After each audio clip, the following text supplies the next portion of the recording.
So guys, hello. Ngayon may kukwento ako sa inyo. Guys, tsaka ayan, comment nyo na lang kung ano yung mga gusto nyo sabihin sa comment section. Kasi nagtataka lang ako, parang ang liit ng tingin nila sa mga high school graduate, lalo na sa mga hindi nakatapos ng college. Tulad ko, high school graduate lang ako.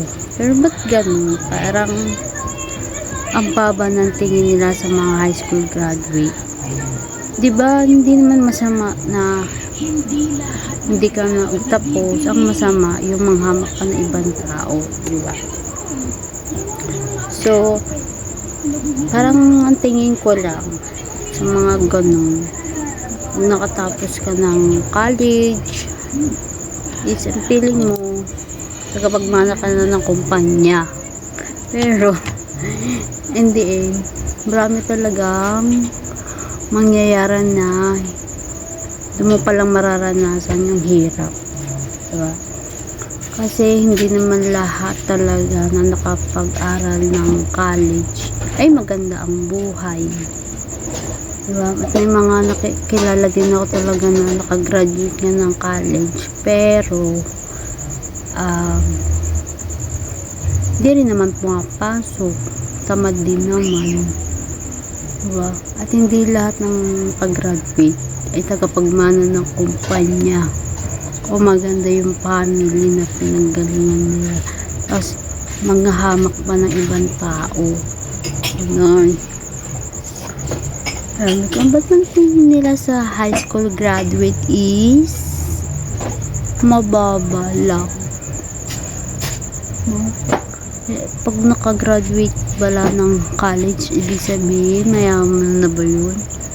Oo, mayaman kasi nakapagtapos ka ng graduate at nasabi ng magulang natin hindi yun mananakaw na kahit sino.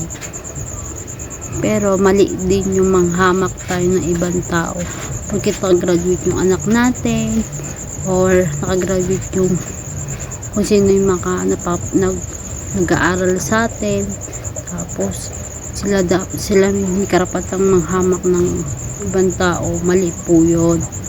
Dapat pantay-pantay lang at wala din silang karapatan na mangusgan ng tao kung nakagraduate kung kanino tapos nila. Dapat hindi sila magmayabang, diba? Kasi ang tingin ko sa mga ganyan, ano naman kung nakatapos ka ng college, ano naman kung mataas ang pinag-aralan mo pero yung ugali mo hindi pang edukado. Ako high school graduate lang ako pero ang baba ng tingin sa akin. Ewan ko bakit may ingay na. Ewan ko bakit ganon yung iba. Tas ang hirap pala talaga na makisama sa mga taong ang taas ng tingin nila sa sarili na, lalo na kung mga nakatapos, diba? Ako, minamalit ako ng ibang tao, lalo na yung wala din naman narating talaga narating sa buhay nila, kundi mang hamak ng ibang tao. Ako, ayoko nang minamaliit na ako ng ibang tao kasi ranas na ranas ko yan. Kung ikaw nakatapos ka ng college, swerte mo kasi kaya ka pag-aralin ng magulang mo, family mo, kasi kami talaga din namin kaya ko mag-working student, pero kaya lang hindi ko alam kung kakayanin ng katawan ko. Kaya kayo guys, kung may opportunity kayo mag-aral ng college, mag-aral kayo kasi hindi lahat kaya magtapos ng college, lalo na kung yung ibang kabataan sinuuna yung pagbo-boyfriend. Kaya ako may pagkakataon mag-aaral talaga ako ng college para hindi rin ako maliitin talaga ng ibang tao. Kasi katulad niyan, may kapitbahay kami, minamalit yung pagkatao ko. Sabi, high school graduate lang kasi yun, hindi kayo nakatapos, ganyan. Ginaganon nila kami. Sabi ko, Anuhin mo anuhin mo nga yung nakatapos ka pero yung ugali mo hindi pang edukado, bastos po yun. Tsaka lalo na kung wala kang respeto sa kapwa mo, mas mabuti pala na wag ka na lang talaga manghamak ng ibang tao. Tumahimik ka na lang kung wala ka namang magandang talagang sasabihin. Tapos ang tingin ko rin sa mga college is hindi naman dapat talaga pinagmamalaki yan. Iba nga dyan, hindi naman kumuha nga sila ng course pero hindi naman related dun sa trabaho na kinuhaan. Hindi naman talaga dun sa course ang kinuhaan nila, dun sa related sa trabaho nila. Marami na nagtatrabaho ng marangal para tusto sa pag-aaral ng pamilya nila, pagkain nila or financial nila, kasi yung iba nga nag-abroad pa, yung iba graduate na ng college, yung iba graduate ng college pero hindi sa abroad. Ano yung trabaho nila sa abroad? Minsan domestic helper or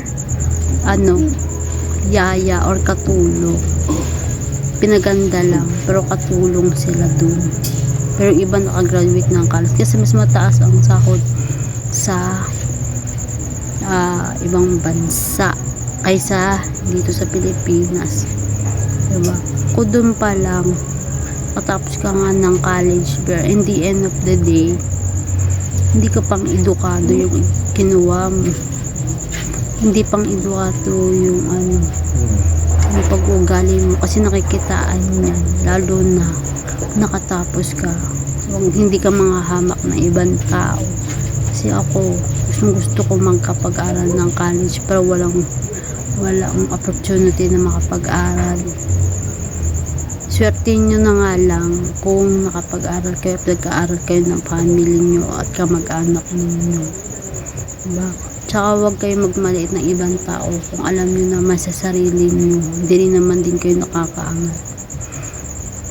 Oo nga, maganda nga buhay nyo, nakapagtapos nga kayo, natutulungan nga kayo ng family nyo or anak ninyo or kung sino pa yan, pero wala ka pa rin karapatang manghamak ng ibang tao, wala kang karapatang mang-insulto ng ibang tao, lalo na kung ikaw mismo wala din naman narating sa buhay mo at hindi ka nipo baby or hindi ka tagapagmana ng kumpanya, lalo na kung yung nagtatrabaho sa'yo hindi rin naman tagapagmana ng kumpanya kahit college graduate pa yan. Kaya kung ako sa inyo guys, lalo na yung mga nakatapos ng college, huwag kayong magmalait na ibang tao, lalo na mga hindi nakatapos ng college, kasi sila mismo yung totoong may respeto, sila yung totoong may karangalan kasi marunong silang makisama at malalaman mo sa taong yung may edukado kaysa makapag-aral. Mas may edukado pa yung hindi nakapag-aral kasi sila totoong may respeto kaysa nga nakatapos ka nga ng college pero at the end of the day bastos naman ugali mo at wala kang respeto sa kapwa mo. So yun lang muna guys. Sino kaya itong nakaranas nito katulad ko? Comment nyo naman sa comment section at para mabasa ko din yung comment ninyo sa baba. Saka yun lang muna guys at maraming salamat.